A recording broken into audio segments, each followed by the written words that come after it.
Основното училиште Свети Климент Охридски во Драчево доби повеќе наменско игралиште. На отварањето присуствуваше и премиерот Груевски, кој изјави дека институциите со засилено темпо работат на реализација како на веќе започнатите, така и на новите проекти. Еден од овие проекти кои го започнавме е и проектот за градба на 100 мултифункционални игралишта, од кои што во рамките на овој проект во употреба веќе се пуштени 12 игралишта, 28 се готови и спремни за пуштање во употреба, а се градат уште поголем број.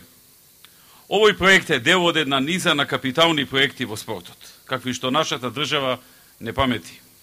Слични проекти се изградбата на 180 спортски сали, дел преку Министерството за образование, дел преку Агенцијата за млади и спорт. 50 фудбалски игралишта, како и изградбата на 100, односно според новата програма веќе 120 тениски терени низ села Македонија. Игралиштето овозможува услови за играње фудбал, ракомет, кошарка и други спортови, а е опремено и со рефлектори. Да се заблагодарам на владата на Република Македонија за севкупната поддршка на општината со нејзините низа проекти во сите сфери на секојдневието, како и на Агенцијата за млади и спорт, што имаше слух за вашите потреби. И денес ќе ни ги предаде нам, поточно вам, почитувани, овие 1000 квадратни метри простор на располагање, со што ќе придонесе во правилен развој на најмладите во духот на спортот.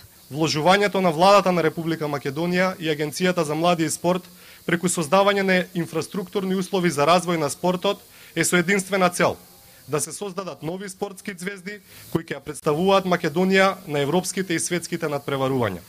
За реализација на инвестицијата потрошени се 8 милиони денари, а освен ова игралиште во општина Кисела Вода се предвидени уште 3. Едното веќе се гради во подрачното училиште Кузман Јосифовски Питу во Црниче.